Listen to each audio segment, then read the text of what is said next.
Movie start होते ही हमें रानाया को दिखाया जाता है जो सोकर उठी है। उसके बाद एल्बम में अपनी पुरानी फोटोज देख रही होती है। तभी उसका बेटा डॉटन भी वह पर आ जाता है और वह भी अपने मदर के साथ पिक्चर्स देखने बैठ जाता है। डॉटन अपने मदर रानाया के बचपन के पिक्चर्स देखने के बाद अपने फादर जोश की पिक्चर्स देखने के बारे में पूछता है। उसके बाद उसकी मदर उसको आंसर करती है कि तुम्हारे फादर की बचपन की एक भी फोटोज नहीं है, वह उनके पिक्चर्स को संभल के नहीं रखते। उसके बाद रानाया अपने बुक्स को एक बुक शेल्फ में रखती है, लेकिन कोई उन बुक्स को गिरा देता है। रानाया समझती है शायद बुक्स को बच्चों ने गिराया है, जिस पर वह बच्चों को डांटती है, लेकिन असल में बुक्स को बच्चों ने नहीं गिराया था बल्कि किसी पावर ने गिराया था। जोश के जॉब पर जाने के बाद रानाया सारे घर को मैनेज करती है और फिर उसके बाद अपने सिंगिंग की प्रैक्टिस करती है। और जब वह अपनी छोटी बेटी के रोने की आवाज सुनती है तो वह उसे चुप कराने जाती है, लेकिन चुप करने के बाद भी बच्ची का रोना जारी रहा। रात में जब डॉटर खेल रहा था तो लॉक रूम का दरवाजा अपने आप खुल गया। वह लॉक रूम में जाता है, लेकिन जब वह रोशनी चालू करता है तो एक सीढ़ी गिर जाती है।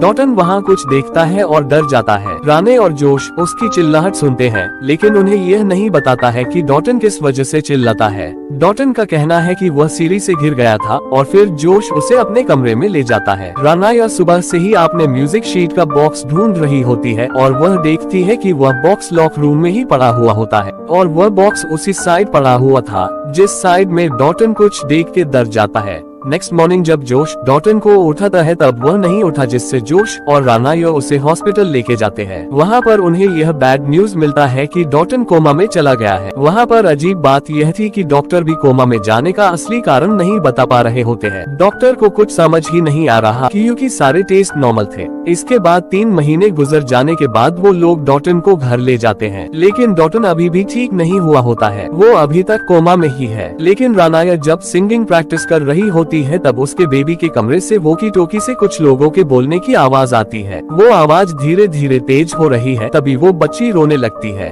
तभी रानाया भागकर वहां जाती है, लेकिन वहां पर कोई भी नहीं होता। रात को रानाया का दूसरा बेटा फोस्टर उसे कहता है कि मैं अपना रूम बदलना चाहता हूँ। रीजन पूछने पर वो बताता है कि रात को डॉटन नींद में चलता है, जिस वजह से वो डर जाता है। हालांकि फोस्टर का कमरा डॉटन के कमरे के बिल्कुल सामने होता है और डॉटन कोमा में था, इसलिए रानाया फोस्टर के बातों में उतना ध्यान नहीं देती है। उसी रात फोस्टर की आंख खुलने पर वो सामने वाले रूम में देखता है जहाँ पर डॉटन सो रहा होता है, जिसके वजह से वो बहुत डर जाता है और अपने रूम का दरवाजा बंद कर लेता है। तभी वो नोटिस करता है कि उसके रूम के बाहर कोई चल रहा होता है, जिससे वो डर के अपने बेड में आ जाता है। यहाँ पर जब रानाया अपने रूम में होती है तब उनके मेन डोर पर नॉक होता है। तभी जोश वहाँ पर जाके चेक करता है कि कौन नॉक कर रहा है, पर वहाँ पर कोई नहीं होता। जोश सिक्योरिटी अलार्म ऑन करके अपने रूम में आ रहा होता है, लेकिन घर का अलार्म जोर जोर से बजना शुरू हो जाता है। तब जोश भागकर वहाँ जाकर चेक करता है और वो देखता है कि दरवाजा खुला हुआ है। वो दरवाजा और अलार्म बंद करता है और तभी रानाया को अपने बेटी की रोने की आवाज आती है। रानाया जब अपने बेटी के रूम में जाती है तो उसे वहाँ पर एक आदमी दिखाई देती है। उसे देखकर वो बहुत चिल्लाती है और जोश को बुलाती है। जोश वहाँ पर भाग के आता है और रानाया उसे बताती है कि उनके बेटी के रूम पे एक आदमी था। जोश सारे रूम को चेक करता है और जब वापस वहाँ पर आता है तो वो देखता है कि वो दरवाजा फिर से खुला हुआ होता है, जिसको वो काफी बार बंद कर चुका था। और इस बार भी वो दरवाजा और अलार्म बंद करता है और पूरे घर को चेक करता है कि आखिर ये क्या मामला है और कोई है तो नहीं घर के अंदर। फिर हम देखते हैं कि इतना अरसा गुजर जाने के बाद भी डॉटन की कंडीशन में जरा भी फर्क नहीं आ रही और डॉक्टर्स भी इसके असली वजह को नहीं जान पा रहे हैं। रानाया को डॉटन के बेड पर खून से सने हुए एक पंजे की निशान मिलता है। इसे देखकर वो बहुत बुरी तरह डर जाती है और जोश को कॉल करती है, लेकिन जोश घर पर आने में थोड़ी देर कर लेता है, जिससे उन दोनों के बीच झगड़ा होता है। रानाया जोश को बताती है कि ये घर शापित है, क्योंकि जब से वो लोग इस घर में आए हैं तब से कुछ न कुछ अजीब हो रहा है। उसे लगता था इस घर में कुछ तो है, क्योंकि चीजें भी इधर से उधर मूव हो रहा था। रात को रानाया को एक सपना आता है। सपने में रानाया डॉटन को एक शैतान के साथ देखती है। तभी वो नींद से जाग जाती है और तभी उसको बाहर एक शैडो नजर आती है और तभी वो आदमी उनके रूम के अंदर आ जाता है। डरी और सहमी हुए रानाया शाउट करती है क्योंकि वो आदमी उसे डरा देता है। जोश जल्दी से वहाँ पर आता है और रानाया उससे कहती है कि अब वो ये घर में और नहीं रहेगी क्योंकि ये घर हॉन्टेड है और वो लोग उस घर को छोड़ के दूसरे घर में शिफ्ट हो जाती है। शिफ्टिंग में उनके हेल्प करने जोश की मदर भी वहाँ पर आती है। एक तस्वीर को देख के रानाया शॉक हो जाती है कि जोश की अपने फैमिली के साथ पिक्चर भी है। इस घर में भी रानाया को कुछ अजीब लगता है और एक बच्चे की घोस्ट भी उससे दिखाई देती है और घर के सारे खिड़कियां अपने आप बंद और खुलते हैं और तभी रानाया देखती है कि उस बच्चे का भूत डॉटन के रूम में जाके छुप गया है। रानाया एक बार फिर से डर जाती है और इस बार वो एक फादर को बुलाती है। तब रानाया जोश को बताती है कि पिछले घर में जो शैतान थे इस घर में भी वो आ चुके हैं और वो उसे बच्ची के भूत के बारे में भी बताती है। तब जोश की मदर भी रानाया का साथ देती है। जोश की मदर जोश को बताती है कि मैंने सपने में एक शैतान को देखा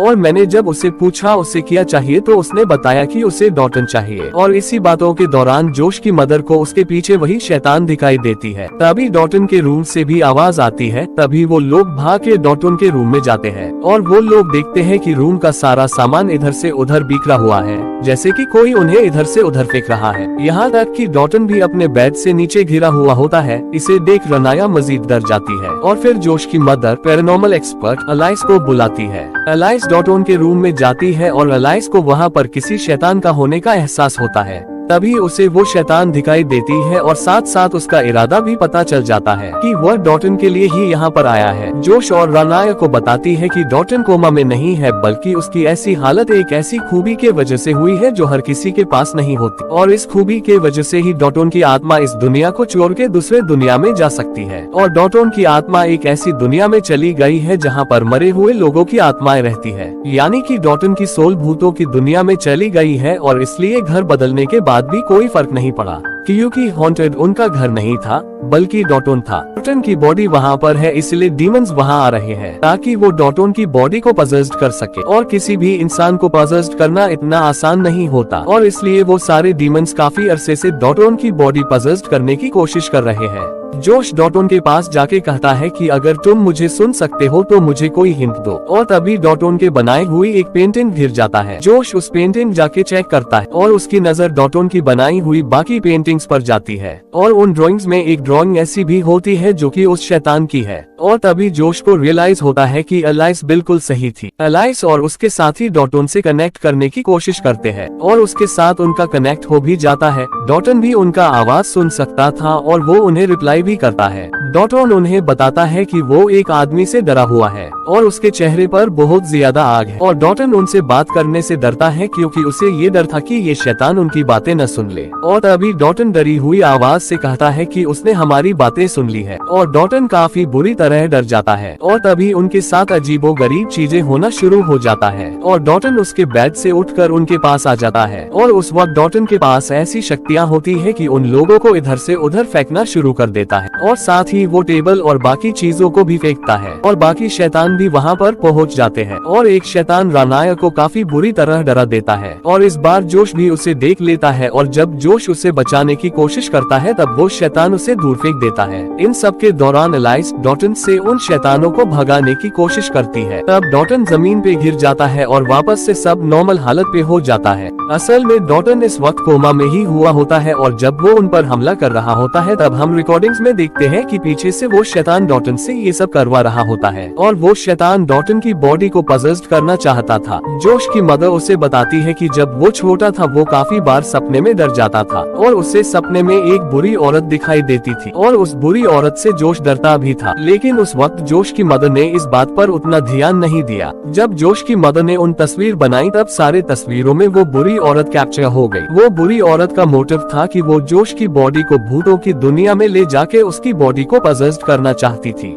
जोश की मदर बताती है कि इन सब के वजह से वो एलाइस से मदद ली थी और बाद में सब ठीक हो गया था क्योंकि एलाइस ने जोश की सारी बुरी मेमोरीज को मिटा दिया था। लेकिन फिर भी जोश को अब तक पिक्चर्स लेने से डर लगता है और यही वजह है कि एल्बम में उसकी एक भी पिक्चर्स नहीं थी। एलाइस उनको बताती है कि अब जोश ही है जो डॉटन को बचा सकता है। वो उन मरे हुए लोगों की दुनिया में जाके डॉटन को वापस ले आ सकता है। एलाइस जोश को बताती है कि इस बात का खास ध्यान रखना कि उस दुनिया में जो लोग हैं उन्हें ये पता नहीं चलना चाहिए कि तुम इस दुनिया से वहाँ आए हो, वरना वो लोग तुम्हारे बॉडी के लिए भी यहाँ पर आ सकते हैं। और फिर जोश दूसरी दुनिया में जाता है और डॉटन को ढूंढता है। ढूंढने के दौरान वो काफी सारे क्रीपी घोस्ट्स को देखता है। कुछ देर बाद उसे डॉटन भी मिल जाता है जिसके पाँव को किसी ने जंजीरों से बांधा हुआ है।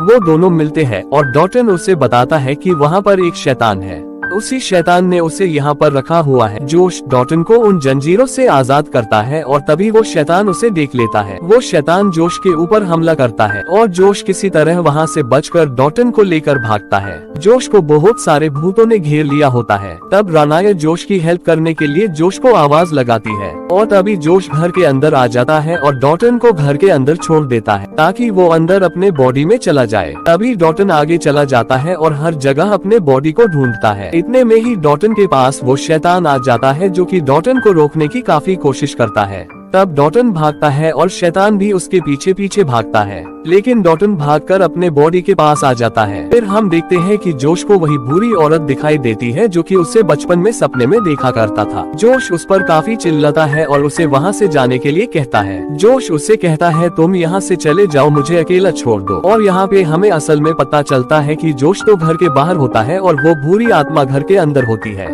और तभी जोश और डॉटन होश में आ जाते हैं और उन्हें देखकर सब लोग बहुत खुश हो जाते हैं कि डॉटन भी होश में आ गया है। वो बिल्कुल ठीक हो गया है और किसी को जानी नुकसान नहीं हुआ है। एलाइस और उसके साथी अपना सामान लेकर वापस जा रहे होते हैं और जोश अपनी पुरानी पिक्चर्स एलाइस को वापस करता है और पिक्चर्स लेने के दौरान एलाइस जोश के हाथों को देखकर चौंक जाती है और वो यहाँ जोश की पिक्चर्स बनाती है, जिससे जोश काफी गुस्सा हो जाता है। और यहाँ पे हमें पता चलता है कि उस बुरी औरत का आत्मा जोश के अंदर आ चुकी है और जोश की आत्मा दूसरी दुनिया में फंस चुकी है और वो एलाइस पर हमला करता है और उसका गला घोट के उसे मार देता है। और इन सब के दौरान एलाइस के चिल्लाने की आवाज रानाया सुन लेती है और वो उसे देखने जाती है। जब रानाया वहाँ आती है तब वो एलाइस को मरा हुआ देखती है और वो बहुत डर जाती है और वो उसी कैमरा पे जोश की फोटो यानी कि उस बुरी औरत की फोटो देख लेती है। इसे देखकर वो काफी हैरान भी हो जाती है और डर भी जाती है और उसी वक्त उसके पीछे जोश आ जाता है, जिससे रानाया डर जाती है। और यही थी द मूवी इनसाइड आइज।